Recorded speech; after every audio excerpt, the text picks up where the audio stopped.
Hello students, कैसे हैं आप लोग। मैं आपका कैरियर कोच गजेंद्र इंगले। तो बहुत समय से बहुत सारे पेरेंट्स और स्टूडेंट्स के क्वेश्चंस आ रहे थे कि सर ऐसा कोई वीडियो बनाइए स्टडी अब्रॉड के लिए, पर्टिकुलरली एमबीबीएस अब्रॉड के लिए, कि सर बाहर जाना चाहिए तो क्या उसमें कई सारे एक्चुअली क्या है र्यूमर्स हैं या कई सारे ऐसी इन्फॉर्मेशन पेरेंट्स को या स्टूडेंट्स को मिलती रहती है, तो उसके वो क्रॉस क्वेश्चंस होते हैं।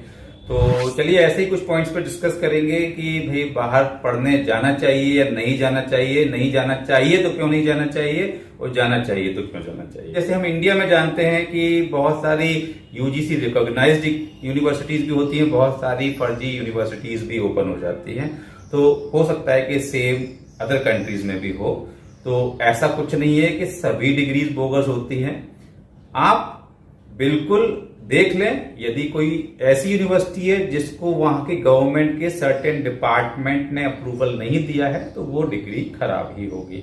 लेकिन कोई भी सर्टेन कंट्री में जा रहे हैं, वहां का एक सर्टेन डिपार्टमेंट होगा, वहां का एजुकेशन डिपार्टमेंट होगा। यदि हम बात कर रहे हैं कि हम मेडिकल यूनिवर्सिटी में जा रहे हैं तो वहां का जो है वो हेल्थ डिपार्टमेंट होगा। इस टाइप के सर्टेन डिपार्टमेंट से यदि अप्रूवल देते होंगे तो वहां के गवर्नमेंट के द्वारा पूरे अप्रूवल से यदि मिले हुए हैं तो वो एक सही यूनिवर्सिटी है और उस यूनिवर्सिटी के डिग्री को आप बोगस नहीं कह सकते। तो प्लीज यदि आपको इन्फॉर्मेशन नहीं हो तो इस टाइप के र्यूमर्स नहीं फैलाएं।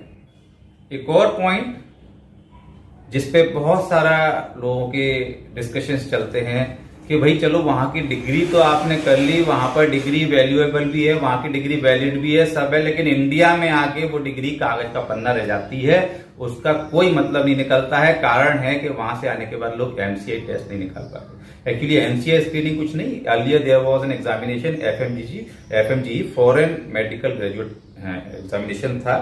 वो एग्जाम जो है उसका रेशियो मैं मानता हूं कि पहले कम हुआ करता था। बिल्कुल सही पॉइंट था आप लोगों का कि भाई जब वो आपका एग्जाम ही निकलेगा तो इंडिया में आप प्रैक्टिस नहीं कर पाएंगे क्योंकि रजिस्टर्ड नहीं होंगे, और जब रजिस्टर्ड नहीं होंगे तो वो डिग्री आपकी बेकार हो गई। तो ये बहुत ही एक्चुअली वैलिड रीजन था।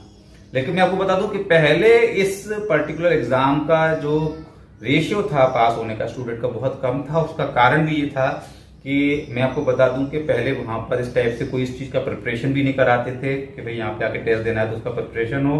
फिर वहां काफी सारी यूनिवर्सिटीज ने उसका प्रिपरेशन एमसीआई स्क्रीनिंग का स्टार्ट कराया है, एफएमजी का। फिर अभी जब आपने देखा कि पहले कोई भी पहुंच जाता था, कितना भी डफर स्टूडेंट हो वो भी पहुंच गया, लेकिन अभी क्या किया है कि जब से अब ये नीट का एग्जाम कंपलसरी कर दिया है कि जो नीट क्वालिफाई होगा वही वहां जाएगा। तो अब आप समझिए कि थोड़ा सा फिल्टर हो गया, मतलब वही स्टूडेंट जाएंगे जो थोड़ा सा मेहनत करना जानते हैं। ठीक है, तो यहां थोड़ा सा डिफरेंस आएगा। अब जो एग्जाम होगा वो एफएमजीई नहीं होगा। अब आने वाले टाइम में जो एग्जाम होगा वो एग्जाम आपका होगा नेक्स्ट। और ये नेक्स्ट एग्जाम आप ध्यान दीजिए, अब ऐसा नहीं है कि फॉरेन से आने के बाद एग्जाम देना होता है। नेक्स्ट एग्जामिनेशन जो है वो आपका मेडिकल काउंसिल जो है वो कराएगी, और ये एग्जाम जो है सभी स्टूडेंट को देना होगा, चाहे इंडिया के कॉलेजेस से किया हो चाहे बाहर के कॉलेजेस से किया हो।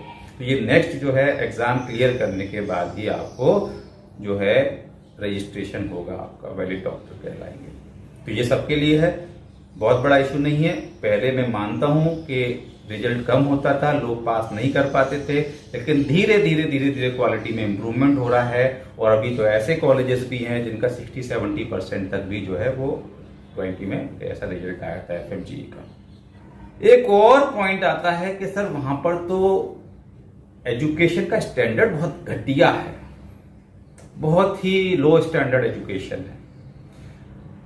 ये पता नहीं कहां यहां बैठे बैठे लोगों को पता चल जाता है। आई डोंट नो, मैंने बहुत सारे स्टूडेंट से इंटरेक्ट किया है, बहुत सारे और भी वहां के जो एक्सपर्ट्स हैं उनसे इंटरेक्ट किया है।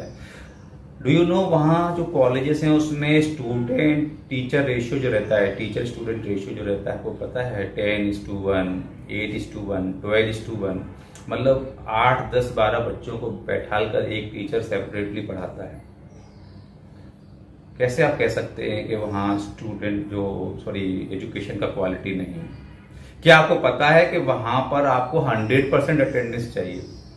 हर दिन जो पढ़ते हैं वो नेक्स्ट दिन टेस्ट होता है। इंडिया में आप बता दीजिए कोई भी ऐसा कोर्स, कोई भी ऐसा कॉलेज जहां 100% अटेंडेंस होती हो।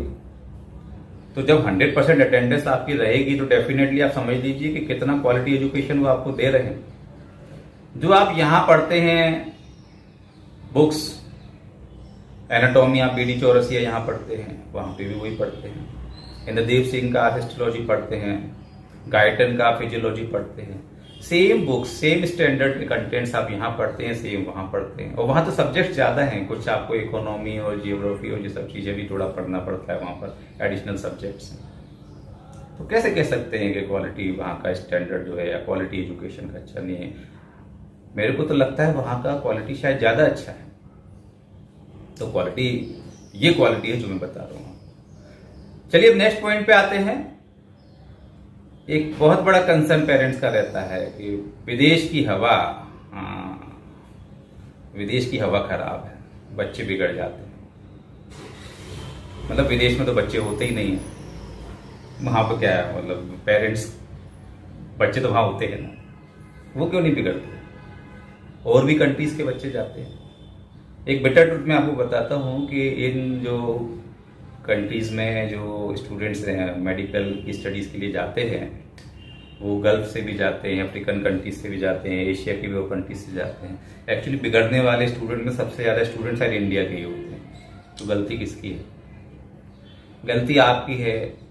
महात्मा गांधी को भी भेजा था ना, उनकी माँ ने कुछ कस्में दिलाई थी कि बेटा विदेश जा रहे हो, इंग्लैंड जा रहे थे महात्मा गांधी, कि बेटा वहाँ पे मदिरा पान मत करना, नॉनवेज मत खाना, ये मत करना, मतलब बुरी आदतों से दूर रहना। जब महात्मा गांधी को उनकी माँ ये कमिटमेंट, एक कसम दिला सकती हैं, तो आप भी अपने बच्चों को थोड़ा सा ये एक विश्वास उनका जीतिए कि भी बेटा अपन वहाँ जो जा रहे हैं वो स्टडी करने जा रहे हैं, बिगड़ने नहीं जा रहे। बिगड़ तो कहीं भी सकते हैं। देखिए, बच्चा कोटा पढ़ने जाता है, बहुत सारा बच्चा बिगड़ जाता है, लेकिन बहुत सारा बिगड़ जाता है, लेकिन कुछ नहीं भी बिगड़ता। तो ये पूरी जो जिम्मेदारी आपकी है, आपने कैसा परवरिश किया है। आपने परवरिश बेहतरीन किया है तो दुनिया के किसी भी कोने में अपने बच्चे को भेज दीजिएगा, उसको किसी तरह की कोई हवा से कोई फर्क नहीं पड़ेगा। इसके बाद में सेकेंड एक बहुत बड़ा कंसर्न पेरेंट्स का रहता है कि सर फी का बहुत वेरिएशन है, लूट लिया, पहले फीस कुछ बताया था, बाद में फीस कुछ हो गया, स्टार्टिंग में कुछ कम था, वहां जाके पता चला कि पैकेज ज्यादा था। ये एक्चुअली में बहुत हो रहा है। कई सारे लोग सही इंफॉर्मेशन शेयर नहीं कर रहे हैं, कंपटीशन इतना है कि जानबूझ के कम बता रहे हैं। But whose fault? गलती किसकी है? आप पढ़े लिखे पेरेंट्स हैं, आप स्टूडेंट्स भी 12th पास हैं, एटलीस्ट छोटी छोटी चीजों पर ध्यान देना चाहिए उनको। कोई जगह पर जबरदस्ती ऐसा नहीं होता कि भाई कहीं पर $1000 फीस है और बाद में आपसे 1500 ले लिया गया। एक्चुअल में 1500 ही होगा और 1500 ही लिया जाएगा। इतना ऑनेस्टी से फीस लिया जाता है कि यदि आपका एक सर्टेन, सपोज कीजिए कि 2018 में एडमिशन हुआ है और उस टाइम वहां पर फीस यदि $4000 थी, तो वो नेक्स्ट ईयर पे पूरे 5 साल की वही फीस ली गई, यूनिवर्सिटी ने तो वही ली। जो भी गड़बड़ की वो यहाँ के लोगों ने की होगी, ऐसा हो सकता है, लेकिन वहां की यूनिवर्सिटी फेयर है। जो चार्जेस वो एक्चुअल बताते हैं वही आपसे चार्जेस लेते हैं, वही फीस लेते हैं। ऐसे ही इन्फॉर्मेटिव वीडियोस आप तक पहुंचते रहें, इसके लिए इस चैनल को सब्सक्राइब जरूर करें। अगले इन्फॉर्मेटिव वीडियो में फिर मिलते हैं, जब तक के लिए गुड विशेस। Thank you.